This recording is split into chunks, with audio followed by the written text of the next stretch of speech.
Penalidade máxima! Salve, salve rapaziada, professor Basílio, canal Historiano, eu tô aqui para dar uma aula sobre a história do futebol. Meus queridos, eu não vou falar de todos os clubes, mas eu quero pensar o futebol, este fenômeno, este grande esporte, esse esporte mundial, como uma prática histórica social. Eu quero, enfim, dar um breve panorama, apresentar, enfim, alguns pequenos eventos para pensarmos o futebol na sua longa duração. Meus queridos, o futebol é uma prática esportiva absolutamente antiga. Temos relatos na Grécia, no Japão e Roma, mas fundamentalmente o futebol enquanto esporte moderno que nos interessa é um futebol que era praticado no século XVIII pela aristocracia inglesa. Mas o que acontece de fundamental, este esporte começou a se popularizar e o esporte vai se tornar um esporte proletário. Esta ideia de um esporte, de uma prática esportiva, de cuidar do corpo, de divertir-se por meio de uma prática esportiva organizada, vai fazer sentido somente em uma sociedade industrial. Em uma sociedade que os operários estão nas cidades absolutamente aglutinados e no seu tempo de lazer eles precisam de diversão. Rapaziada, este esporte proletário que vai surgir no século XIX vai de alguma forma proporcionar lazer para os operários, vai de alguma forma garantir disciplina dos operários. Futebol é um esporte de disciplina, de regras, de coletividade e, por outro lado, de competição. Meus queridos, de alguma forma o futebol moderno vai materializar certos valores da modernidade. Os valores de cuidar do corpo, o valor do ideal de um corpo máquina, de um corpo que precisa ser cuidado, que precisa ser desenvolvido, que precisa ser continuamente aperfeiçoado. De alguma forma, a ideia do corpo máquina, a ideia do esporte, a ideia da competição esportiva, a ideia da superação dos limites vai estar presente tanto no corpo quanto no interior da fábrica com o processo de industrialização.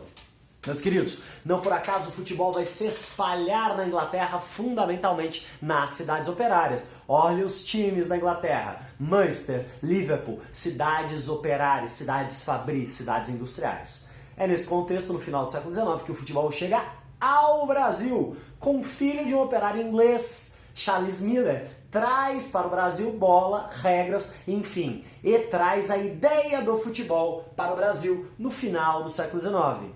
E como o futebol era um esporte bretão, era um esporte inglês, o esporte vai ser rapidamente apropriado pela elite oligárquica.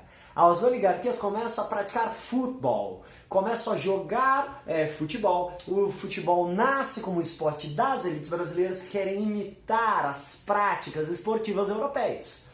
Nós podemos pensar aí em certas agremiações, por exemplo, o Fluminense, que proíbe a participação de negros. Os negros estão proibidos de participar dessas agremiações esportivas, mas com o passar do tempo o futebol vai se popularizando.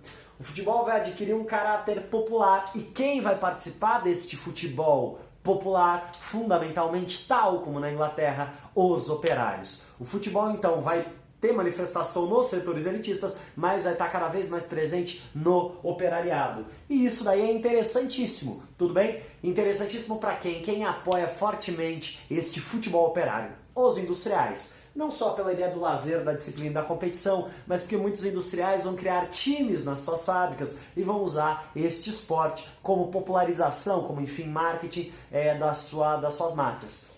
Meus queridos, num primeiro momento, os sindicalistas, aquele movimento operário, aquelas lideranças operárias, fossem comunistas ou anarquistas, têm certa repulsa do futebol. Veio o futebol como uma espécie de manipulação dos patrões e uma tentativa de alienar a classe trabalhadora.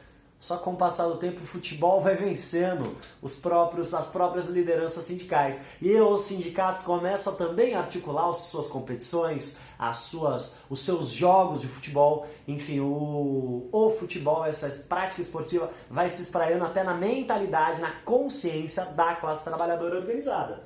Meus queridos, certos intelectuais modernistas, certos pensadores da modernidade artística no Brasil, como o senhor Graciliano Ramos, acredita que o esporte do futebol é um modismo passageiro. Ele acredita que, enfim, brevemente este estrangeirismo vai deixar o Brasil, porque o futebol não combina com o Brasil.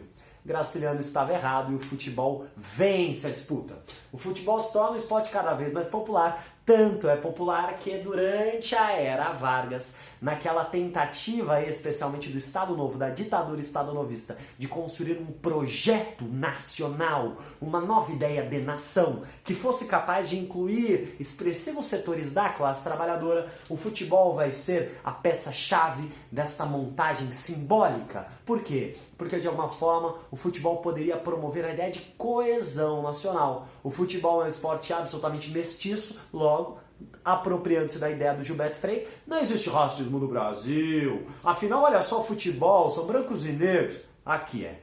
No campo, sim. No resto da sociedade, o jogo é outro.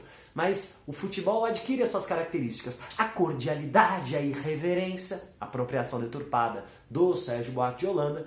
Enfim, se você não está entendendo essas referências, pesquisa nossa aula sobre pensamento social brasileiro. Voltando, meus queridos, o futebol vai ser essa grande arma simbólica, esse grande projeto simbólico de coesão, de construção da nacionalidade pelo Estado Novo. Tudo bem? Não por acaso, após a era Vargas, no momento em que o Brasil está num projeto de nacional desenvolvimentismo, o Brasil vence a Copa do Mundo, 1958. Pelé destrói. 1962, Garrincha resolve. Meus queridos, o Brasil está chegando na modernidade. Vamos ser potência. Essa é a expectativa. Apesar de 1950 termos perdido a final da Copa do Mundo no Maracanã. A maior tragédia da história da seleção brasileira até o 7-1. Meus queridos, a vitória na Copa do Mundo, bicampeonato seguido, passou a ideia para a sociedade brasileira que de fato a modernidade tinha chegado. Somos um país, somos uma potência, etc. Rapaziada, o Brasil vai entrar em crise, este crescimento vai entrar em crise, golpe militar de 64, os militares tomam o poder e também utilizam o futebol como uma grande arma política. Rapaziada, 1970, Copa de 70, 90 milhões em ação, pra frente Brasil, do meu coração.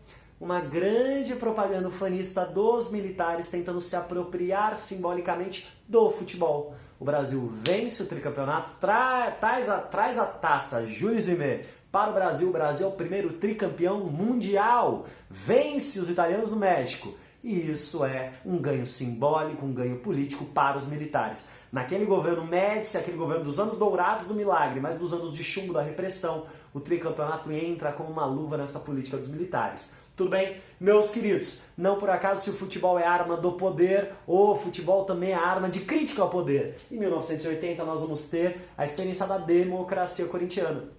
O Corinthians de Casagrande, o Corinthians de Sócrates, vai propor uma democracia corintiana, uma forma de criticar tanto a ditadura, uma forma de politizar o esporte. E qual é a solução, qual é o arranjo? O Corinthians vai ser autogestionado.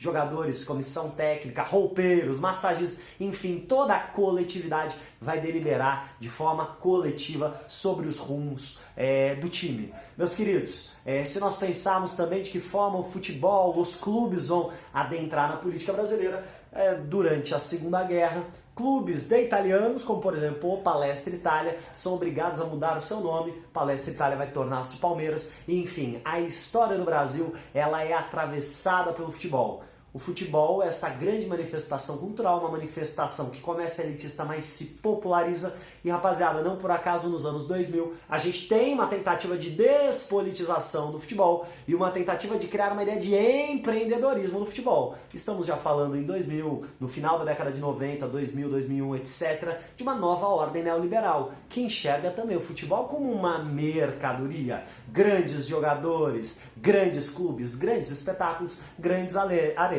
O que a gente vê atualmente é um processo de gentrificação, é um processo de elitização cada vez mais crescente do futebol. Meus queridos, isso aqui é um breve percurso, é um breve panorama de como o futebol é uma experiência política, social e econômica que perpassa a nossa história e a história do mundo ocidental. Meus queridos, professor Basílio, forte abraço e é isso mesmo, vamos que vamos!